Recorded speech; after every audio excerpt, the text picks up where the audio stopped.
जय हिंद। अपन बात करते हैं आज राजस्थान की सभ्यताओं के बारे में। 3-4 सभ्यताएं तो अपने पहले पढ़ ली, लेकिन जो आज अगली सभ्यता आती है वो पढ़ते हैं आहड़ सभ्यता। कौन सी सभ्यता? आहड़ सभ्यता। कौन सी सभ्यता? ये हो गई आहड़ सभ्यता। अब आहड़ सभ्यता क्या होती है? यहाँ से एक नदी, पहले रूपरेखा तैयार करते हैं आहड़ सभ्यता की। तो सबसे पहले एक नदी आती है। कौन सी नदी? नदी का नाम है आयड़ नदी। कौन सी नदी है? आयड़ नदी। आयड़ नदी आगे आती है, आगे आकर एक झील में गिरती है। किस में गिरती है? झील में गिरती है, और झील का नाम है उदय सागर। कौन सी झील है? झील का नाम है उदय सागर। झील में गिरती है उदय सागर झील में, और यहाँ पर एक सभ्यता है। सभ्यता का नाम क्या है? आयड़ सभ्यता। कौन सभ्यता? आहड़ सभ्यता। आयड़ नदी के किनारे कौन सी सभ्यता है? तो वो सभ्यता हो गई आहड़ सभ्यता। यानी उदय सागर झील से पहले सभ्यता का जो नाम रहता है वो रहता है आयड़ नदी। यानी जो नदी है ये उदय सागर झील हो गई। ये हो गई झील, ये हो गई झील। और झील के पहले इसका नाम है नदी का आयड़ नदी। आयड़ नदी। और झील के बाद भी इसका नाम चेंज हो जाता है। झील के बाद नाम चेंज हो, आगे जाएगी ये नदी। ठीक है, नदी आगे जा रही है और इस नदी का आगे नाम चेंज हो जाता है और नाम हो जाता है बेड़च नदी। क्या हो जाता है? बेड़च नदी। यानी झील के पहले इसका नाम आयड़ नदी है तथा झील के बाद में इसका नाम क्या हो जाता है? बेड़च हो जाता है। और इसी के किनारे एक सभ्यता और है, और उस सभ्यता का नाम है बालाथल सभ्यता। बालाथल सभ्यता। यह हो गई बालाथल सभ्यता। ठीक है, पहले यानी झील के पहले तो यानी आयड़ नदी है, इसका नाम है। झील से पहले तो आयड़ नदी नाम है, और झील के बाद इसका नाम हो जाता है बेड़च नदी। और इसी बेड़च नदी जब ये आगे जाती है तो इसी नदी के किनारे एक क्या है? दुर्ग है। दुर्ग का नाम है चित्तौड़गढ़ दुर्ग। कौन सा दुर्ग है? चित्तौड़गढ़ दुर्ग है। और आगे जाकर ये नदी किस में मिल जाती है? बनास में मिल जाती है। किस में मिल जाती है? तो ये मिल गई बनास में। ये तो हो गई रूपरेखा। भाई आहड़ पढ़ रहे हैं, आयड़ आप पढ़ रहे हैं नदी, तो आयड़ नदी रूपरेखा हो गई। आयड़ नदी कहाँ जाती है? उदय सागर झील में जाती है। उदय सागर झील में गिरने के बाद इसका जो नदी है इसका नाम क्या हो जाता है? बेड़च हो जाता है। और बेड़च के किनारे एक सभ्यता है, और सभ्यता का नाम क्या है? उसका नाम है बालाथल सभ्यता। और ये नदी आगे और जाती है, आगे जाती है तो इस पर दुर्ग बना है नदी के किनारे। यानी गंभीरी और बेड़च नदी के संगम पर एक दुर्ग है, और दुर्ग का नाम क्या है? दुर्ग का नाम चित्तौड़गढ़ दुर्ग है। उसके बाद ये किसमें मिल जाती है? बनास में मिल जाती है। उदय सागर झील से पहले इस नदी का नाम आयड़ रहता है, और इसी के किनारे एक सभ्यता, उसका नाम रहता है आहड़ सभ्यता। ये तो हो गई रूपरेखा तैयार। अब बात करते हैं आहड़ सभ्यता के बारे में। जो आहड़ सभ्यता है इसे स्थानीय भाषा में क्या कहते हैं? जो आहड़ सभ्यता है इसे स्थानीय भाषा में कहते हैं धूलकोट। क्या कहते हैं? धूलकोट। स्थानीय भाषा में धूलकोट कहते हैं। धूलकोट का जो अर्थ होता है वो होता है रेत का टीला। रेत का टीला। यानी धूल, धूल का अर्थ हो गया रेत, कोट का मतलब हो गया टीला। यानी रेत का टीला, स्थानीय भाषा में इसे कहते हैं रेत का टीला। और जो इसका उत्खनन किया था सबसे पहले 1953 में। 1953 में किसने किया? ऐसे आहड़, ऐसे एगोस। एगोस नहीं होगा, हर बार एगोस नहीं होता है, तो अब के बार होगा अक्षय कीर्ति व्यास। क्या होगा? अक्षय कीर्ति व्यास। अक्षय कीर्ति व्यास। यानी 1953 में इसका जो उत्खनन किया था वो किसने किया? वो किया था अक्षय कीर्ति व्यास ने। तथा 1954 में उत्खनन किसने किया? तो अक्षय कीर्ति व्यास अकेला अकेला ही कर रहा है। हर बार उन्होंने कि थक गया कि मेरे साथ और भेजो। किसे भेजो? और भेजो जो आगे हो, आगे हो, जो आगे रहेगा वो विजय रहेगा। तो आगे, आगे का हो गया अग्रवाल। क्या हो गया? अग्रवाल। और जो आगे होगा ऐसे, आगे ऐसे अग्रवाल, जो आगे होगा वो क्या होगा? विजय होगा। तो आगे लिख दो विजय कुमार। क्या लिख दो? विजय कुमार। अग्रवाल का मतलब हो गया आरसी अग्रवाल। कौन सा अग्रवाल? आरसी अग्रवाल। आरसी का मतलब हो गया रतन चंद्र अग्रवाल। ये हो गया रतन चंद्र अग्रवाल। ये हो गया विजय कुमार। ये तो हो गया उत्खनन करता, और ये हो गया स्थानीय भाषा में इसे धूलकोट कहते हैं। और क्या करते हैं इस सभ्यता में? और इसमें जो सभ्यता है आहड़ सभ्यता, इसमें जो अवशेष मिलते हैं वो अवशेष किसके मिलते हैं? कि जो ये सभ्यता है इसमें अवशेष किसके मिले? दो अवशेष याद रखना। पहला मिलता है लाल व काले रंग के मृद भांड। कौन से रंग के? कि लाल, और जो मटका होता है यानी जो मिट्टी का जो बर्तन होता है उस पर लाल और काले रंग की जो डिजाइन की होती है ऊपर, वो होता है मृद भांड। यानी लाल व काले रंग के मृद भांड जिसे उल्टी तपाई विधि से बनाए गए, कि लाल और काले रंग के, कौन से रंग के, लाल और काले रंग के मृदभांड जिसे उल्टी तपाई विधि से बनाए गए, उल्टी तपाई विधि से बनाए गए। पहला अवशेष तो हो गया लाल व काले रंग के मृदभांड मिलते तथा दूसरा अवशेष क्या मिलता है, दूसरा मिलता है टेराकोटा पद्धति से निर्मित, टेराकोटा कि टेराकोटा पद्धति से निर्मित जो बेल के अवशेष मिले वो भी अपन को कहां से मिले, आहड़ से मिले। तो टेराकोटा पद्धति से निर्मित बेल के अवशेष मिले जिन्हें किन की संख्या दी गई है, जिन्हें कहा गया है इस यानी बनासियल बुल, जिन्हें कहा गया है बनासियल बुल, जिन्हें बनासियल बुल की संख्या दी गई है। ये तो हो गए अवशेष कि दो अवशेष मिले, एक तो लाल व काले रंग के मृदभांड मिले, दूसरा मिला टेराकोटा पद्धति से निर्मित बेल के अवशेष जिन्हें बनासियल बुल की संख्या दी गई है। ये हो गए दो। टेराकोटा कहाँ का प्रसिद्ध, कई बार सीधा क्वेश्चन आ जाता है कि टेराकोटा कहाँ का प्रसिद्ध है। रा आ गया बीच में, रा से बन गया राजसमंद, क्या बन गया, रा से बन गया राजसमंद, यानी मोलेला गांव राजसमंद का प्रसिद्ध है। मोलेला कि जो मोलेला राजसमंद है वहां का प्रसिद्ध है टेराकोटा। ये तो हो गया अवशेष। अब लेकिन जो ये आहड़ सभ्यता है इसके 3 स्तर पाए जाते हैं। किसी 3 स्तरों में, 3 स्तरों में इसकी खोज की गई। तो 3 स्तर कौन कौन से हो गए, तो सबसे पहले 3 स्तर की बात करते हैं। तो पहला, दूसरा, तीसरा, यानी 3 स्तर की बात करें उससे पहले एक चीज का याद होना चाहिए। पहला है कि हमारे जो वर्तमान में जो अपन बर्तन यूज में लेते हैं वो किसके लेते हैं, वो तो अपन स्टील के लेते हैं। किसके लेते हैं, स्टील। तो अपन लिख सकते हैं STL। किसके लेते हैं, STL के लेते हैं, यानी स्टील के लेते हैं। तो पहला हम लिख दो S, दूसरा हम लिख दो T, तीसरा हम लिख दो L। स्टील का मतलब क्या हो गया, स्टील में यानी 3 शब्द से अपन को याद हो जाएगी। तो पहला हो गया S का मतलब हो गया स्फेटिक पत्रों के अवशेष मिले। कौन से पत्रों के, स्फेटिक पत्रों के अवशेष, स्फेटिक पत्रों के अवशेष मिले। इनका काम क्या है, इनसे औजार बनाए जाते थे। ऐस हो गया यानी स्फेटिक पत्रों के अवशेष। दूसरा था टी का मतलब तांबा, यानी ताम्र से निर्मित वस्तुओं के अवशेष मिले, जैसे तांबे की भट्टियां मिली, तांबे के और क्या मिलते हैं, आभूषण मिले। ठीक है, ये हो गया ताम्र से निर्मित, कि ताम्र से निर्मित वस्तुओं के क्या मिले, अवशेष मिले। तीसरा आता एल का मतलब होता है लोहा, कि यहां से लोहे के भी अवशेष मिले, लोहे के, यहां से लोहे के अवशेष मिले। ये हो गए इसके 3 स्तर। का जो कालक्रम होता है वो होता है 1800 से 1200 ईसा पूर्व। तो एक उपकरण पाया गया, यानी अनाज रखने का उपकरण मिला, जिसे स्थानीय भाषा में गोरे या कोठे कहा गया। स्थानीय भाषा में गोरे तथा कोठे कहा गया, यानी गोरे कोठे का मतलब हो गया कि जो उपकरण मिलता है अनाज रखने को, अनाज संग्रहित करने का जो उपकरण है उसे स्थानीय भाषा में गोरे तथा कोठे कहा गया। यह हो गया गोरा कोठे। और यह जो फसल मिलती है गेहूं, चावल और जवार, गेहूं चावल जवार के अवशेष मिले। और जो मकान मिले यहाँ से वो कच्ची ईंटों से निर्मित मिले, कि कच्ची ईंटों से निर्मित क्या मिले, मकान मिले। कच्ची ईंटों से निर्मित क्या मिले, मकान मिले।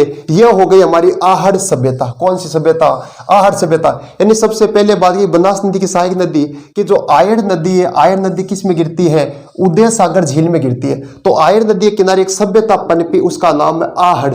आ से आयड़, आ से आहड़, तो यह हो गई आहड़ सभ्यता। और जब ये झील में गिरती है, झील में गिरने के बाद इसका नाम चेंज हो जाता है और नाम हो जाता है बेड़च। क्या हो जाता है, बेड़च नदी हो जाता है। और इसी बेड़च नदी के किनारे एक सभ्यता और है, उसका नाम है बालाथल सभ्यता। अब बात करते हैं बालाथल सभ्यता के बारे में। अब पढ़ते हैं बालाथल सभ्यता, यानी यहाँ से जो नदी बहती है, नदी का नाम है आयड़ नदी। आयड़ नदी आगे जाकर किस में गिरती है, झील में गिरती है। झील का नाम है उदय सागर झील। कौन सी झील है, उदय सागर झील में। और इसमें गिरने के बाद इसका नाम चेंज हो जाता है, नाम हो जाता है बेड़च नदी। कौन सी नदी, बेड़च नदी। और इसी के किनारे एक सभ्यता है, और सभ्यता का नाम है बालाथल सभ्यता। बालाथल सभ्यता, ये हो गई बालाथल सभ्यता। अब बात करते हैं बालाथल सभ्यता के बारे में। यानी अपन ने आयड़ नदी के किनारे जो सभ्यता है वो पढ़ ली, आहड़ सभ्यता। आहड़ सभ्यता तो पढ़ ली, लेकिन अब आगे जो सभ्यता आती है वो आती है बालाथल सभ्यता। किस बालाथल सभ्यता की खोज किसने की सबसे पहले, तो इसकी खोज की थी VN मिश्र ने। किसने की, VN मिश्र ने इसकी खोज की। खोज करता है VN मिश्र। और यह है कहाँ, तो यह है वल्लभनगर उदयपुर में। वल्लभनगर उदयपुर, यह सभ्यता है कहाँ, तो यह हो गई वल्लभनगर उदयपुर। अवशेष की बात करते हैं तो अवशेष मिलता है कि बेराट के बाद बेराट के बाद यहां से सूती वस्त्र के अवशेष मिले, यानी सूती कपड़े के अवशेष, सूती कपड़ों के क्या मिलते हैं, अवशेष मिलते हैं। यानी बेराट के बाद यहां से सूती कपड़ों के अवशेष मिलते हैं। वो सभ्यता कौन सी हो गई, बालाथल सभ्यता हो गई।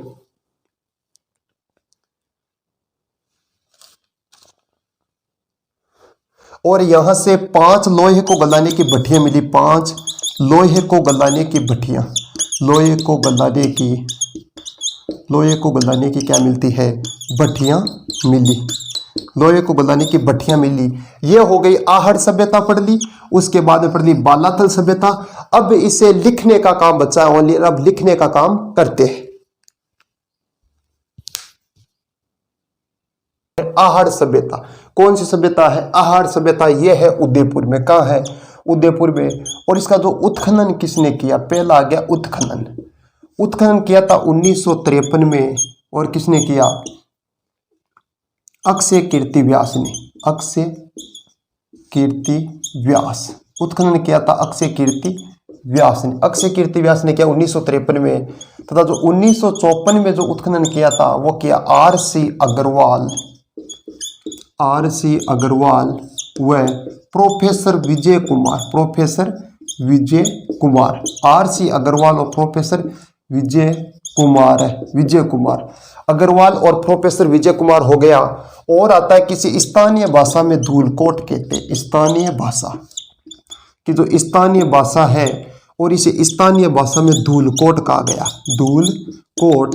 और जिसका अर्थ क्या होता है, अर्थ होता है रेत का टीला, रेत का टीला। यह हो गया अर्थ। अवशेष की बात करते हैं कि अवशेष किसके मिले यहां से। तो पहला अवशेष सबसे पहले कि लाल व काले रंग के मृदभांड मिले, लाल व काले रंग के मृदभांड मिले। वो भी उल्टी तपाई विधि के, उल्टी तपाई विधि से, तपाई विधि कौन सी विधि की थे, उल्टी तपाई विधि। ये हो गई उल्टी तपाई विधि।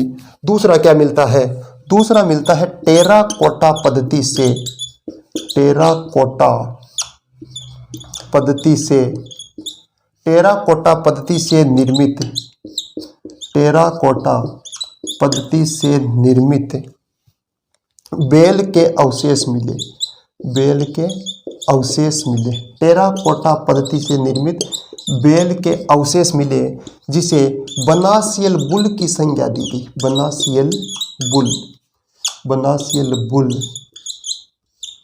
बनासियल बुल की संज्ञा दी गई, संज्ञा दी गई, जिसे बनासियल बुल की संज्ञा दी गई। पहला आहड़ का है, उदयपुर में है। उत्खनन 1953 में अक्षय कीर्ति व्यास, और 1954 में जो करते हैं आर.सी. अग्रवाल, प्रोफेसर और विजय कुमार करते हैं। स्थानीय भाषा में इसे धूलकोट कहा जाता है। अवशेष की बात करते तो लाल व काले रंग के मृदभांड मिले, टेराकोटा पद्धति से निर्मित बेल के अवशेष मिले, जिसे बनासियल बुल की संज्ञा दी गई। अब आता है कि इसकी खुदाई, यानी खुदाई 3 स्तरों में की गई, खुदाई 3 स्तरों में की गई, 3 स्तरों में की गई, खुदाई 3 स्तरों में की गई। ठीक है, अब बात करते हैं पहला स्तर। सबसे पहला स्तर कौन सा आता है, तो पहला स्तर में अपने क्या मिला, STL, एस का मतलब स्फटिक पत्रों के अवशेष, यानी स्फटिक पत्रों के अवशेष, पत्रों के क्या मिले, अवशेष। पहला हो गया स्फटिक पत्रों के अवशेष। तथा तो दूसरा कौन सा आता है, ST, टी का मतलब ताम्र से निर्मित वस्तुओं के अवशेष, ताम्र से निर्मित वस्तुओं के अवशेष, ताम्र से निर्मित वस्तुओं के अवशेष। और जो तीसरा आता है, तीसरा कौन सा आता है, STL, 3 पढ़ा अपने, S हो गया, T हो गया, L का मतलब लोहे के अवशेष मिले, लोहे के अवशेष। तीसरा होगा लोहे के अवशेष, ये हो गया लोहे के अवशेष। 3 हो गया, खुदाई 3 स्तरों में की गई। पहला में हो गया स्फटिक, यानी स्फटिक पत्रों के अवशेष मिलते हैं। स्फटिक पत्रों का काम होता है औजार बनाने में। यदि काम की बात करें तो इसे औजार बनाए गए, औजार बनाने में, कि औजार बनाए गए स्फटिक पत्रों का। दूसरा टी का मतलब तांबा, तांबे से निर्मित वस्तुओं के अवशेष मिलते हैं, जिसे अपन आभूषण भी मिले, यहाँ से आभूषण, और तांबे को गलाने की भट्टियां मिली, और क्या मिलता है, लोहे के भी अवशेष मिले। ये हो गया 3, खुदाई के 3 स्तर हो गए। और क्या मिलता है यहाँ से, और यहाँ से 6 चूल्हे मिले, 6 चूल्हे मिले। और फसल की बात करते हैं भाई, फसल के कौन सी फसल के अवशेष मिले, तो फसल की बात करते हैं गेहूं, चावल और ज्वार के क्या मिले, अवशेष मिले। और यहां अनाज रखने के उपकरण को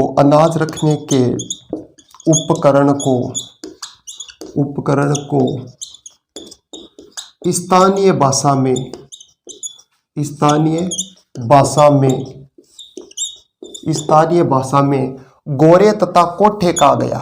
गोरे तथा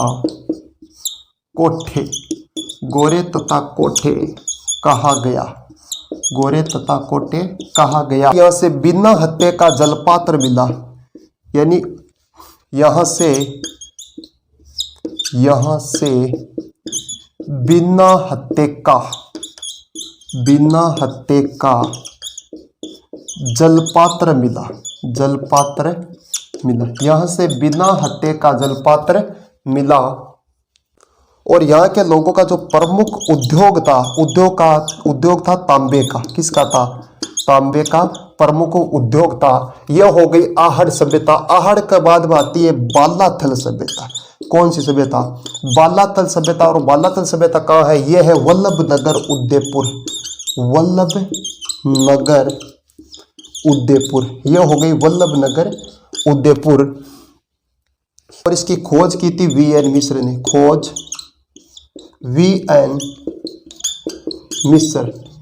हो गई वीएन मिश्र। और यहां से जो अवशेष की बात है भाई, अवशेष किसके मिले, तो अवशेष हो गए बेराट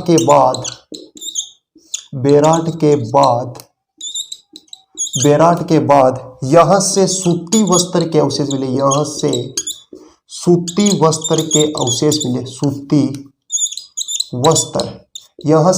वस्त्र के क्या मिले, अवशेष मिले। कि बेराट के बाद यहां से सूती वस्त्र के अवशेष मिले।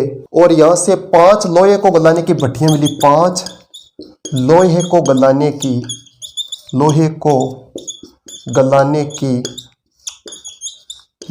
गलाने की भट्टियां मिली। यहाँ से 5 लोहे को गलाने की भट्टियां मिली। ये हो गई हमारे एक तो आहड़ सभ्यता। यहाँ से 6 चूल्हे मिले, फसल, गेहूं, चावल, ज्वार। यहाँ के अनाज रखने के जो उपकरण होते हैं उन्हें स्थानीय भाषा में गौर तथा कोठे कहा गया। यह पूछा हुआ प्रश्न है कि गौर तथा कोठे क्या है, तो इसे यह हो गया कि अनाज रखने का जो उपकरण होता है उसे स्थानीय भाषा में स्थानीय लोग गोरे तथा कोठे कहते हैं। और यहाँ से बिना हत्थे का भी क्या मिलता है, जलपात्र मिला। जो जलपात्र होता है जल रखने का, वो भी बिना हत्थे वाला मिला। और यहाँ के लोगों का जो प्रमुख उद्योग था वो क्या था, तांबा था। बालाथल हो गए, बैसे बालाथल, बैसे वल्लभनगर उदयपुर। खोज की थी वीएन मिश्र ने। अवशेष बेराट के बाद यहाँ से भी सूती वस्त्र के क्या मिलते हैं, अवशेष मिलते हैं। यह हो गई हमारी 2 सभ्यता, आहड़ हो गई और बालाथल पढ़ ली। आगे की सभ्यता के बारे में चर्चा करेंगे कल। तब तक के लिए सभी साथियों को नमस्कार और जय हिंद।